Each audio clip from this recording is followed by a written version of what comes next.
Les anges sont des messagers célestes de Dieu qui travaillent en notre faveur. La Bible dit qu'ils sont envoyés pour servir ceux qui hériteront du salut. De plus, ils sont également des adorateurs du Seigneur, des guerriers qui combattent des batailles spirituelles et des protecteurs des personnes, veillant toujours sur elles au nom de Jésus.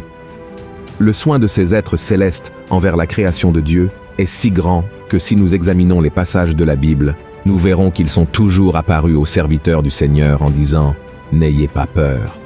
Cependant, la plupart du temps, les anges n'apparaissent pas pour nous comme ils sont apparus à Abraham et Sarah, Élie, Marie et tant d'autres personnages bibliques. Ils agissent de manière très discrète et n'attirent pas l'attention sur eux-mêmes en accomplissant la mission confiée par Dieu. Et bien que le Seigneur ait appelé ses messagers célestes à travailler en notre faveur, il a également appelé des anges à travailler dans notre vie de manière très profonde, que nous ne voyons souvent pas. C'est pourquoi, dans la vidéo d'aujourd'hui, je vais vous montrer 5 façons dont les anges travaillent pour vous.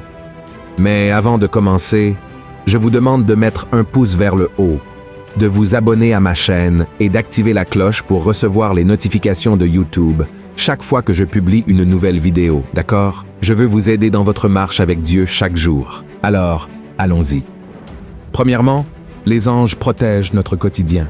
Les anges ont pour mission de nous garder et de combattre pour nous en tout temps, y compris en ce moment. Il se peut que les anges du Seigneur luttent pour votre vie dans le monde spirituel, contre les principautés et les puissances. Voyons ce que le roi David a dit à ce sujet dans le psaume 91. « Car il ordonnera à ses anges de te garder dans toutes tes voies. Ils te porteront sur les mains, de peur que ton pied ne heurte contre une pierre. Tu marcheras sur le lion et sur l'aspic. Tu fouleras le lionceau et le dragon. » Et la Bible nous offre de nombreux exemples de cette forme de protection. Pour sauver Daniel, par exemple, Dieu a envoyé son ange qui a fermé la gueule des lions. Dans une autre situation, le Seigneur a envoyé des anges dans des chars de feu pour protéger Élisée et son serviteur des attaques de l'ennemi. Cela montre que Dieu ordonne à ses anges de protéger ses enfants dans tout leur chemin. Alors, mon cher frère et ma chère sœur, même si vous ne le voyez pas, vous n'êtes pas seul. Il y a une armée céleste veillant sur chacun de vos pas. Louez le Seigneur pour cela. Deuxièmement, les anges apportent le message de Dieu. Le mot « ange » signifie « messager ». Et il y a eu de nombreuses occasions où Dieu a utilisé ces êtres célestes pour transmettre son message à son peuple. Une fois, l'ange Gabriel a été envoyé par Dieu à la ville de Nazareth pour délivrer un message à une jeune fille fiancée à un homme nommé Joseph. La Vierge s'appelait Marie. Voyons ce que dit la Bible. L'ange entra chez elle et dit « Je te salue, toi à qui une grâce a été faite. Le Seigneur est avec toi. » Troublée par cette parole, Marie se demandait ce que pouvait signifier une telle salutation. L'ange lui dit « Ne crains point, Marie, car tu as trouvé grâce devant Dieu. Et voici, tu deviendras enceinte, et tu enfanteras un fils, et tu lui donneras le nom de Jésus. Il sera grand et sera appelé fils du Très-Haut, et le Seigneur Dieu lui donnera le trône de David, son père.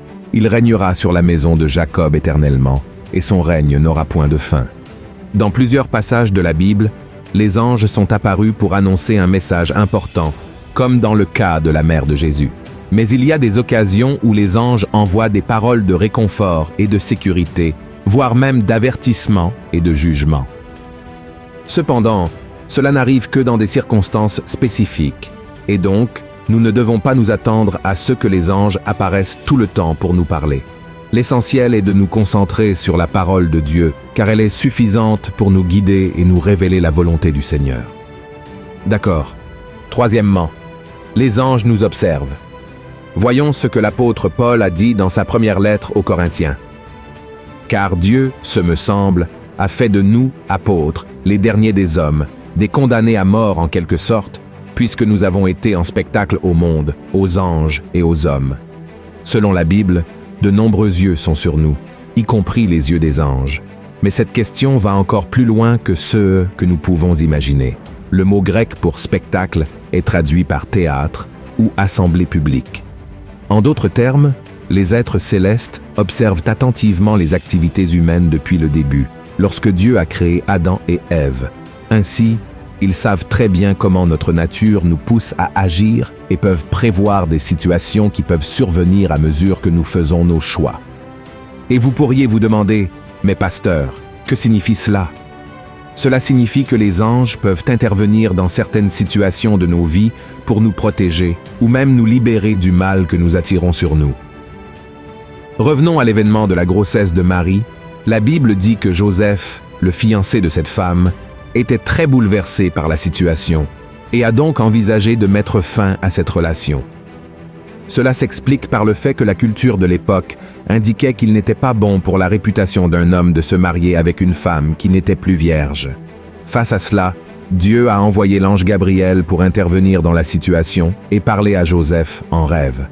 Il a alors compris que sa fiancée donnerait naissance au Messie et est resté à ses côtés, fournissant tout le soutien dont elle avait besoin pendant la grossesse. Vous voyez maintenant à quel point les anges jouent un rôle important dans nos vies? Quatrièmement, les anges nous encouragent. Dans le livre des Actes, par exemple, nous voyons que les anges ont encouragé les premiers disciples du Christ à commencer leur ministère. Ils ont également libéré Paul et Silas, ainsi que Pierre de la prison. Une fois, un ange a averti l'apôtre Paul que le navire sur lequel il se trouvait ne coulerait pas. Et à un autre moment, 2 anges ont encouragé les disciples juste après que Jésus soit monté aux cieux. Voyons ce que dit la Bible. Après avoir dit cela, il fut élevé pendant qu'ils le regardaient, et une nuée le déroba à leurs yeux. Et comme ils avaient les regards fixés vers le ciel pendant qu'ils s'en allaient, voici, 2 hommes vêtus de blanc leur apparurent, et dirent, « Hommes galiléens, pourquoi vous arrêtez-vous à regarder au ciel? Ce Jésus, qui a été enlevé au ciel du milieu de vous, viendra de la même manière que vous l'avez vu allant au ciel. Regardez ceci, frères et sœurs, ce ne sont là que quelques exemples de la manière dont les anges peuvent nous encourager quand nous en avons le plus besoin. Et si nécessaire, Dieu placera également un ange sur votre chemin pour vous fortifier et vous encourager à avancer. Cinquièmement, les anges veillent sur nous à notre mort. Tôt ou tard, le moment viendra où nous, chrétiens, quitterons ce monde pour déménager dans notre foyer céleste aux côtés de Dieu. Et les anges seront avec nous, veillant sur nous pendant cette transition. Et celui qui nous enseigne cela est Jésus lui-même, en racontant la parabole du mendiant Lazare et du riche que l'on trouve dans Luc, chapitre 16. Voyons ce qu'il a dit. Le pauvre mourut, et il fut porté par les anges dans le sein d'Abraham. Le riche mourut aussi, et il fut enseveli. En mentionnant le sein d'Abraham, Jésus faisait référence au ciel. En d'autres termes, Christ a clairement indiqué que Lazare a été emmené par des anges vers l'éternité aux côtés du Père. Et pourquoi le ferait-il pour nous? Parce que les anges reçoivent des ordres de Dieu pour prendre soin de ses enfants. Et bien que nous ne les voyions pas, notre vie est entourée d'anges, et ils sont là pour nous aider dans nos moments de besoin, y compris à la mort.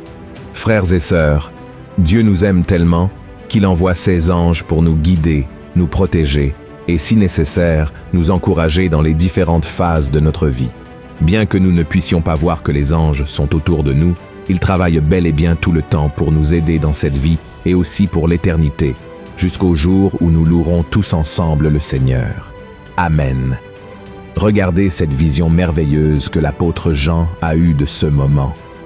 Je regardais, et j'entendis la voix de beaucoup d'anges autour du trône et des êtres vivants et des vieillards, et leur nombre était des myriades de myriades et des milliers de milliers. Ils disaient d'une voix forte, « L'agneau qui a été immolé est digne de recevoir la puissance, la richesse, la sagesse, la force, l'honneur, la gloire et la louange. » Alléluia! Si vous avez aimé ce message, partagez-le avec vos amis, votre famille et abonnez-vous à ma chaîne. Je vous attends dans la prochaine vidéo. Que Dieu vous bénisse.